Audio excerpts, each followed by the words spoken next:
Quase a família inteira quase morreu, tudo queimado de fogo, tenta apagar fogo. Aí, ó, o que aconteceu aqui? Ninguém nem apareceu aqui, só aparece o agente ambiental depois para meter o fumo na gente, para murtar. L'Amazonie brûle toujours. Près de 80 000 incendies ont eu lieu au Brésil depuis janvier 2019 et la moitié d'entre eux concernent l'Amazonie brésilienne. Mais ces feux touchent aussi le Pérou, le Paraguay ou bien la Bolivie par exemple. En marge de la catastrophe, l'aide internationale tente de s'organiser. Financièrement d'abord, comme Londres qui a promis 10 millions de livres, ou bien Emmanuel Macron qui a annoncé que le G7 débloquerait 20 millions d'euros. Une aide que le Brésil a refusée alors que quelques jours plus tôt, Jair Bolsonaro déclarait que son pays n'avait pas les moyens de contrer les feux. Mais il y a aussi et surtout eu une prise de conscience chez les dirigeants de la Bolivie et du Brésil, Evo Morales et Jair Bolsonaro. Sous la pression médiatique, politique et des nombreuses manifestations, des troupes ont été envoyées pour aider directement sur place. Au Brésil par exemple, Jair Bolsonaro a envoyé plus de 40 000 militaires, des pompiers, ainsi que 2 avions bombardiers d'eau.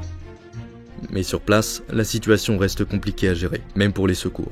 Se entiende ese momento igual, lo mismo que siente la gente, que es desesperada, sin poder hacer algo para combatir el fuego y salvar sus cosas, sus animales, que tanto les ha costado tener.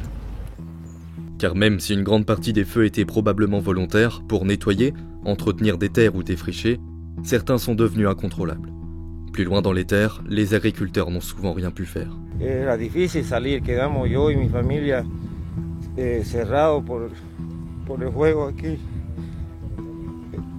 arriesgando nuestra vida y de los animales, del cual hemos tenido la fuerza suficiente que Dios nos ha dado para poder vencer y apagarlos, orillando los potreros. Au-delà des agriculteurs, les populations indigènes sont également touchées par cette catastrophe. Malgré la politique de Bolsonaro qui fragilise les législations protégeant les territoires indigènes, ceux-ci bénéficient tout de même de protection, les éloignant supposément des zones agricoles. Mais les flammes ne respectent pas les frontières. Estamos tristes, ¿no? Porque de ver de que todo digamos, está perdido, pues ya no había cómo trabajar, uno iba al campo, ¿no? Y por último hasta los animalitos silvestres se han quemado, ya